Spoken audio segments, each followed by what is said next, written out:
out to Utica Roasting Company, and we are with Joanne Destefano. Now, Joanne, what do you do in the community? I have been a promoter of the arts. I'm a watercolor artist, and I've been a watercolor artist for 40-something years. Have you lived in Utica your entire life? I have.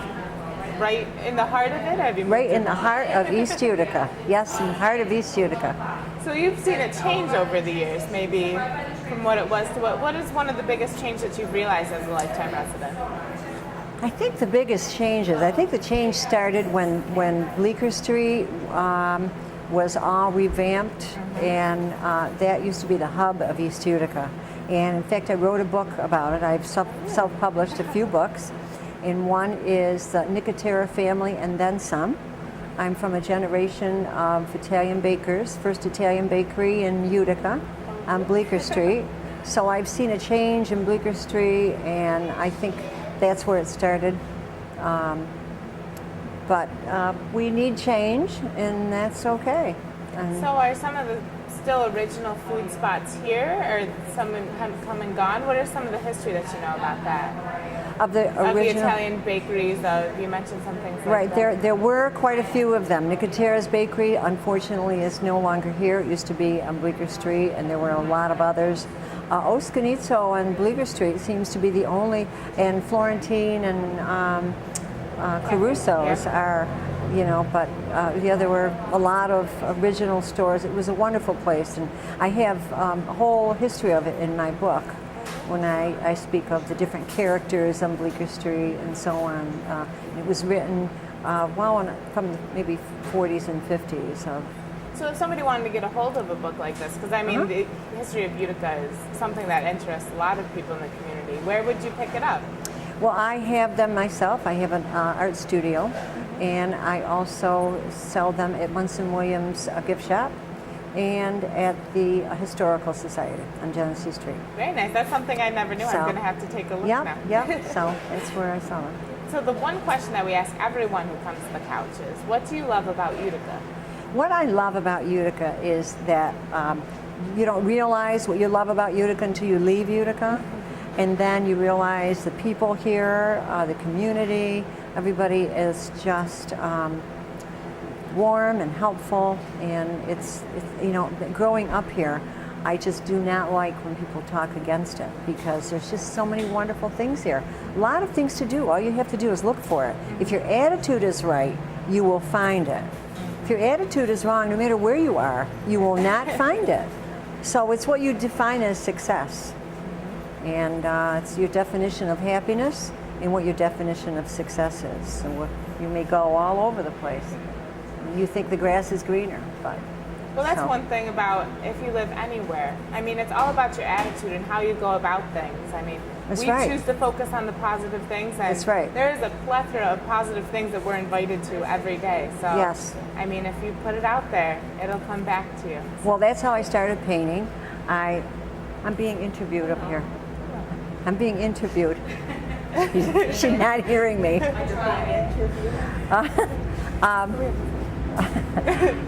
What was the question? I forgot.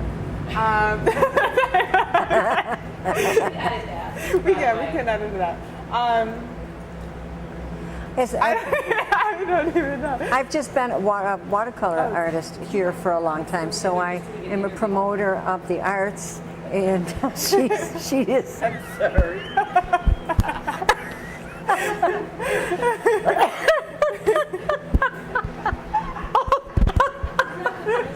Only Rosemary.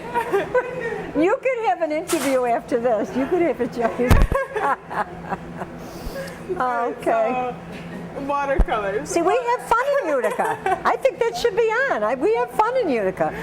Yes, that's how I started watercolor painting, because I had a lot of negatives, and I grabbed on to one positive. I started painting. Had no idea what I was doing. Went to Munson Williams for a lot of years, which is another thing, a wonderful asset that we have here, Munson Williams.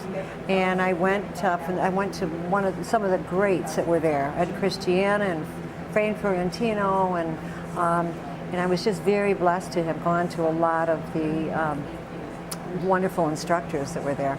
And I started painting. I had no idea what I was doing, and it became my therapy and my way of hopefully to this day have becoming a successful watercolor artist. So. Well, that is one of the things that Utica does not lack is art. That's right, and so I always try to promote it. And when I was, I started painting, maybe in '67, and in the '70s and '80s, the OD and they gave us wonderful publicity.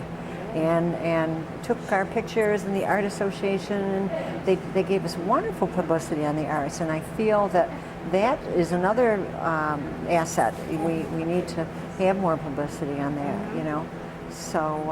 Well, we'll do what we can. I know you'll do what you can. I just have another new release of a new book of mine, I See Myself in Your Eyes. And what it speaks about is that we need to look into each other's eyes as we speak and see the emotions and see what we feel. And a lot of people are afraid of that. And that's one thing we find in Utica. People are warm and they're willing to do that. So, and that could be gotten on Amazon.com. I See Myself in Your Eyes. And it's in paperback and in hardcover. Well, that is very exciting. And I mean, that's what we're all about here on the couch, is talking, communicating, and learning about each other. Yes, I have a lot of excitement and enthusiasm about Utica, and I love what my son is doing, Frank Elias. He's as a member and president of the chamber. I love his excitement, and I think it's just a great place to live. And if you really look and find something, you'll find it. It's a matter of your attitude. Think positive. Find one positive. Hang on to it. That's what I say. Well, that's how we all need Enthusiasm is the mainspring of our soul. We have to keep it wound up. Exactly. That's right. So thank you for being on the couch. Well, you're very welcome. It's just wonderful. I'm not shy in front of a camera or